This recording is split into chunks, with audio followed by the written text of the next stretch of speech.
ओम शांति। मैं तूफानों को तोहफा समझने वाली अखंड सुख शांति की अधिकारी आत्मा हूँ। मुझ आत्मा की सुख शांति सदा अखंड है, अटल है। इसी स्मृति में आज के महावाक्य सुनते हैं। 17/12/2022 के महावाक्य हैं। मीठे बच्चे, इधर उधर बैठकर फालतू बातों में अपना टाइम वेस्ट मत करो। बाप की याद में रहो तो टाइम आबाद हो जाएगा। प्रश्न है, बाप का शो नाम कौन से बच्चे निकाल सकते हैं? उत्तर है, जो बाप समान सेवा करते। अगर हर कर्म के बाप समान हो तो बहुत बड़ा फल मिल जाएगा। बाबा हम बच्चों को आप समान बनाने के लिए पुरुषार्थ करा रहे हैं। दूसरा प्रश्न है, अंतर्मुखी किसे कहेंगे? तुम्हारी अंतर्मुखता निराली है, कैसे? उत्तर है, सोल कॉन्शियस होकर रहना ही अंतर्मुखी बनना है।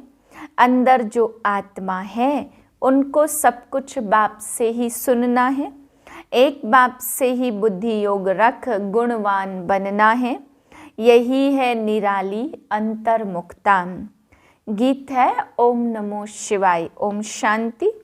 मीठे मीठे से किलधे बच्चों ने यह गीत सुना, बाप की महिमा सुनी और बाप की महिमा का फल फिर बच्चों को मिल रहा है और बच्चे फिर बाप का शो करते, परंतु शो तब करेंगे जब उन जैसी सर्विस करेंगे। वह फल भी भारी पाएंगे। अब तुम बच्चे प्रैक्टिकल में हो, भगत तो सिर्फ गाते रहते हैं। तुम जानते हो बाप दादा हमारे सन्मुख बैठे हैं। बाप जरूर दादा के तन से ही बताएगा। यह बच्चों को पक्का निश्चय है कि हम पुरुषार्थ कर अवश्य बाप समान बनेंगे। बाप पतित पावन ज्ञान का सागर है, उससे तुम पतित पावनी ज्ञान गंगाएं निकलती हो। गंगाएं क्यों कहा जाता? क्योंकि तुम सब सजनियां हो। सबको हम ज्ञान गंगा ही कहेंगे। बच्चों को नशा चढ़ता है कि हम श्रीमत पर सारे विश्व के मनुष्य मात्र को सुख दे सकते, जो और कोई दे नहीं सकता। अब बाप आया है सबको सद्गति देने और दिलाते भी हैं बच्चों द्वारा, क्योंकि करन करावनहार है ना, तो ऐसे बाप की श्रीमत पर जरूर चलना पड़े। बाप कहते जो करेगा और जितनी सर्विस करेगा वही 21 जन्म के लिए ऊंच प्रारब्ध पाएगा, परंतु तकदीर में नहीं है तो कुछ भी करते नहीं है बहुत सहज। दिन प्रतिदिन बाप बहुत अच्छे पॉइंट्स देते रहते और बाप कहते जितनी झोली भरनी हो उतनी भर लो। यह मालूम भी अपने को पड़ सकता है कि हम अपनी झोली अच्छी रीति भर रहे हैं या कहाँ टाइम वेस्ट करते हैं। भक्ति में भी बहुत टाइम वेस्ट किया, एनर्जी वेस्ट की, पैसे बर्बाद किए तो मेहनत भी बर्बाद की। देखो कितनी मेहनत करते हैं, जप तप दान तीर्थ आदि कितना करते रहते। अब यह जो कुछ हुआ ड्रामा अनुसार, अभी तो है पुरुषार्थ की बात। जो बीत चुका उसका तो कुछ होना नहीं है, फिर अपने समय पर रिपीट होगा। अब बाप कहते बच्चे श्रीमत पर चलो, अपना टाइम यहाँ वहाँ बर्बाद मत करो, टाइम को आबाद करो बाप की याद में। बहुत बच्चे हैं जो बाप की बातें एक कान से सुनकर दूसरे से निकाल देते हैं। बच्चों को पुरुषार्थ कर अंतर्मुखी बनना है। जो अच्छी रीति धारण करेंगे वह फिर औरों की भी जरूर सर्विस करेंगे। अंदर आत्मा है ना, यह निश्चय करना है। सच्चा सच्चा अंतर्मुख कहा जाता सोल कॉन्शियस को। हमारे अंतर्मुख होने की बात ही निराली है। अंदर जो आत्मा है उनको सब कुछ एक बाप से ही सुनना है। बाप प्यार से बच्चों को बार बार समझाते। माता पिता और जो भी अनन्य भाई बहन हैं जो अच्छी सर्विस करते रहते, उन्हों से तुमको सीखना है। भल थोड़े बहुत अवगुण तो सभी में हैं, गाते भी है मुझ निर्गुण हारे में कोई गुण नाही। अभी तुम बच्चों को गुणवान बनना है, सो तब बन सकते जब बाप के साथ बुद्धि योग होगा। माया तो बहुत भटकाएगी, बच्चे गिरते और चढ़ते रहते। जो बॉडी कॉन्शियस रहते वह गिरते रहते, और जो सोल कॉन्शियस रहते वह गिरते नहीं है। वह बाप से अंजाम वायदा करते हैं कि हम यह काम करके ही दिखाएंगे, पूर्ण पवित्र बनकर ही दिखाएंगे। अंदर में यह पक्का निश्चय करना चाहिए कि हम बाप से पूरा पूरा वर्षा लेंगे, कहाँ भी फालतू टाइम नहीं गवाएंगे। बच्चों को शरीर निर्वाह भी करना है। घर बार छोड़ना तो हठ योगी सन्यासियों का काम है।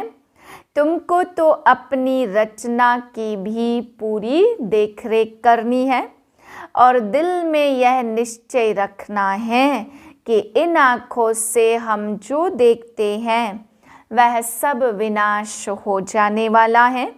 इसमें ममत्व रखने से ही अपना नुकसान करेंगे। ममत्व एक बाप से रखना है। मुख्य बात है पवित्रता की। इस पर भी बहुत हंगामे होते, क्रोध पर इतना हंगामा नहीं होगा। बाप कहते यह काम विकार तो इस समय सब में प्रवेश है, सब विकार से पैदा होते। तुम समझा सकते हो कि हम भ्रष्टाचारी को श्रेष्ठाचारी बनाने में मदद कर रहे हैं। अब तुम बच्चों को सोल कॉन्शियस बनना है, पतित पावन बाप को याद करना है। बुलाते भी हैं, हे पतित पावन आओ, तो आकर क्या करेंगे? जरूर पावन बनाएंगे। यहाँ स्नान आदि की तो बात नहीं है। बाप कहते माँ में कम याद करो, और कोई भी उपाय है नहीं। योग अग्नि से ही तुम पतित से पावन बनेंगे। आयरन एज से तुम गोल्डन एज में चले जाएंगे। यह एक ही उपाय है, दूसरा कोई उपाय है ही नहीं। सब बीमारियों की एक ही दवाई है, बाप की याद। इससे सब दुख दूर हो जाएंगे। बाप की याद से वर्षा भी याद आएगा। बाप माना ही वर्षा। लौकिक बाप भल कितना भी गरीब होगा तो पाई पैसे बर्तन आदि का कुछ तो वर्षा देगा ना। तो तुमको पहले बाप को और फिर वर्षे को याद करना है। बाप तुमको वेदों शास्त्रों का सार समझाते, दूसरा कोई भी यह सार जानते नहीं है। बाप सीधा कहते बच्चे देह अभिमान को छोड़ दो। तुमको समझना चाहिए हम आत्माओं से बात कर रहे हैं। निराकार बाप निराकार बच्चों को कहेंगे कि तुम आत्माएं कानों से सुनती हो, तुम ही सब कुछ करती हो। कोई भी हालत में बच्चों को आत्माभिमानी नहीं बनना है। अपने को आत्मा समझ बाप को याद करो, सर्विस भी करो, क्योंकि देह से ही सब काम होता है। वह तो करना ही पड़े, कोई कोई कुछ समय के लिए अनकॉन्शियस बेहोश भी हो जाते, परंतु वह कोई ज्ञान की बात नहीं है। यहाँ तो बाप को याद करने की ही मेहनत करनी है, जिसमें माया के बहुत विघ्न पड़ते। तुम जानते हो हमने बाप की गोद ली है, तो बाप को जरूर याद करना पड़े। भोग बनाते तो भी शिव बाबा को याद करो। आगे भोग बनाते तो कृष्ण, राम, गुरु नानक को याद करते थे। याद में बनाएंगे तब तो शुद्ध होगा। फिर प्रैक्टिस पड़ जाती। यहाँ भी बाप के याद की प्रैक्टिस पड़ जानी चाहिए। जितना हो सके भोग व भोजन बनाने के समय बाबा को याद जरूर करना है। बहुत बहुत जरूरी है, परंतु बच्चे याद करते नहीं हैं। भंडारे में एक दो को याद कराना चाहिए कि बाबा को याद कर भोजन बनाओ। ऐसे करते करते पक्के हो जाएंगे। जिनको अभ्यास नहीं होगा वह तो कभी याद करेंगे नहीं। ब्रह्मा भोजन की बहुत महिमा है, तो जरूर कुछ होगा ना। देवताएं भी इच्छा रखते हैं ब्रह्मा भोजन की, तो याद में रह भोजन बनाने से अपना भी कल्याण होता, तो आने वालों का भी कल्याण होता। याद में रहने से बुद्धि में आ जाता हम शिव बाबा से वर्षा ले रहे हैं, परंतु बच्चे याद करते नहीं है। यह कच्चाई है। आगे चलकर ऐसे बच्चे निकलेंगे जो बाप की याद में एकदम मस्त हो जाएंगे। याद में ही भोजन बनाएंगे, जैसे शराब का नशा चढ़ जाता। तुम बच्चों को फिर रूहानी बाप की याद का नशा रहना चाहिए। इससे बहुत फायदा है। साजन को बाप को याद करना है। अति मीठा बाप है, इन जैसा मीठा कोई होता नहीं है। बाहर वाले तो इन बातों को जानते ही नहीं। देवता धर्म वाले ही समझ सकते। त्वमेव माता च पिता त्वमेव, यह एक निराकार बाप की महिमा है। जरूर बाप ने इतना ऊंच कर्तव्य किया, तब फिर भक्ति मार्ग में हम उनकी इतनी महिमा करते। अब बाप कहते मीठे बच्चे और सब तरफ से बुद्धि योग हटाओ। सारी दुनिया से, अपनी देह से भी बुद्धि का योग हटाए। माँ में कम याद करो तो तुम्हारा बेड़ा पार हो जाएगा। बहुत सस्ता सौदा है, परंतु लेने वाले हैं नंबरवार। यह भी ड्रामा बना हुआ है। बाबा कितना अच्छी रीति समझाते, सुनते भी हैं। कोई तो अच्छी रीति धारण करते, कोई एक कान से सुन दूसरे से निकाल देते।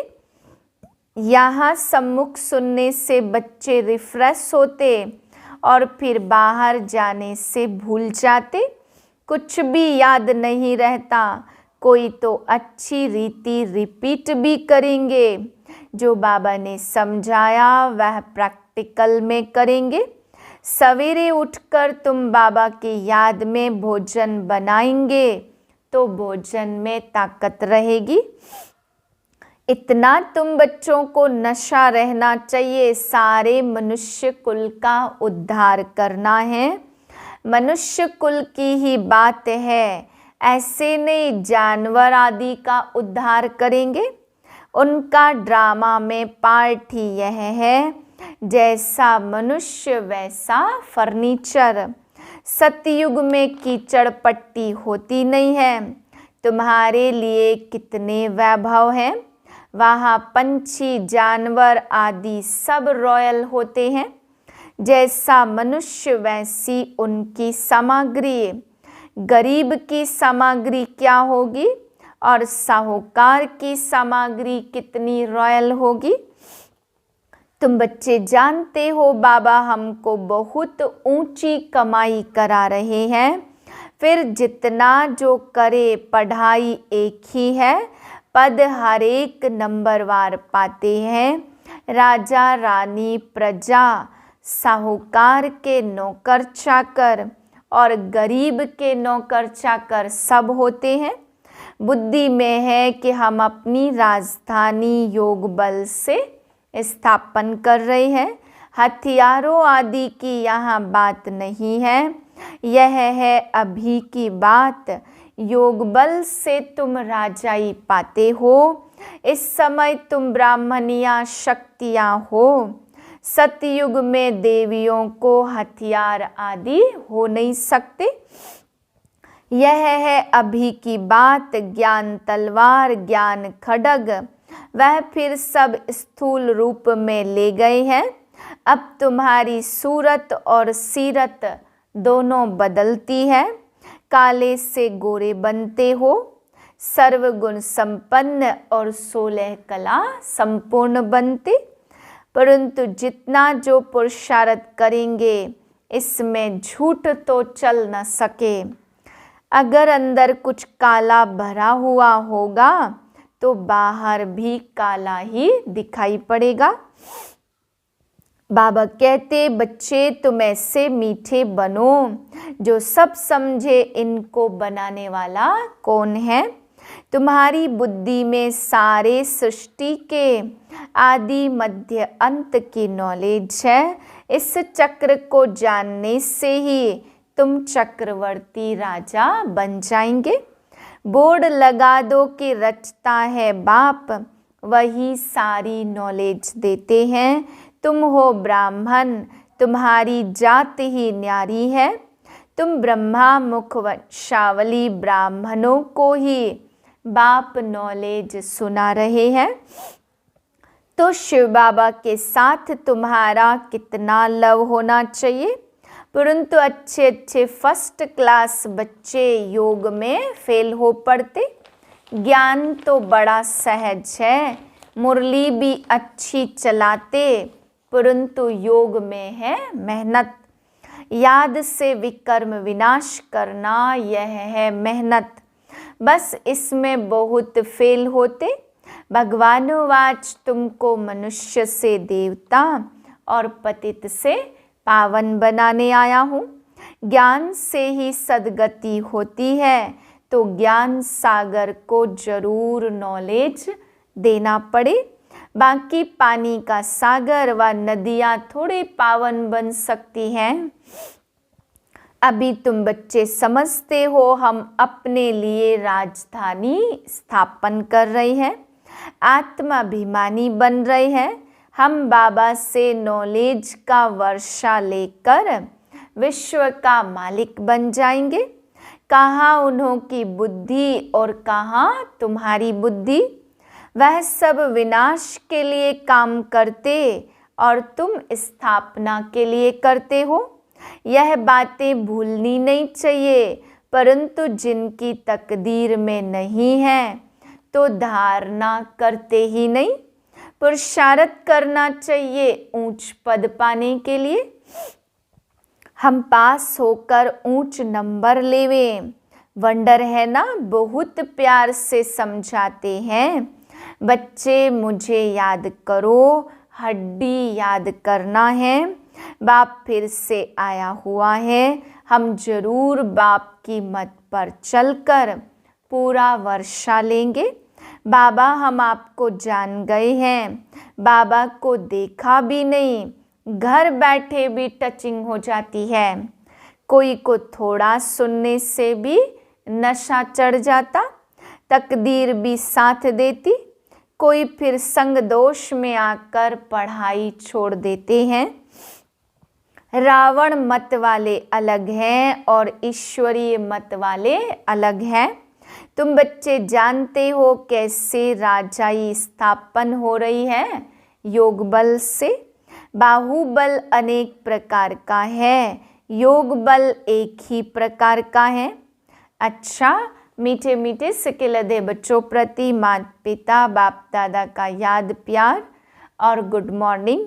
रूहानी बाप की रूहानी बच्चों को नमस्ते। हम रूहानी बच्चों की रूहानी बाप को नमस्ते। धारणा के लिए पहली पॉइंट, अंतर्मुखी बन एक बाप से ही सुनना है। एक बाप के साथ बुद्धि योग रख गुणवान बनना है। बाहर मुक्ता में नहीं आना है। दूसरी पॉइंट है, रूहानी बाप की याद के नशे में रह भोजन बनाना व खाना है। पक्का योगी बनना है। वरदान है, स्वराज्य की स्मृति द्वारा तूफानों को तोहफा बनाने वाले अखंड सुख शांति संपन्न भव। अखंड सुख शांतिमय संपन्न जीवन का अनुभव करने के लिए स्वराज्य अधिकारी बनो। स्वराज्य अधिकारी के लिए तूफान अनुभवी बनाने वाले उड़ती कला का तोहफा बन जाते हैं। उन्हें साधन, सैल्वेशन व प्रशंसा के आधार पर सुख की अनुभूति नहीं होती, लेकिन परमात्म प्राप्ति के आधार पर अखंड सुख शांति का अनुभव करते हैं। किसी भी प्रकार की अशांत करने वाली परिस्थितियां उनकी अखंड शांति को खंडित नहीं कर सकती। स्लोगन है, सदा भरपूरता का अनुभव करना है तो दुआएं दो और दुआएं लो। ओम शांति।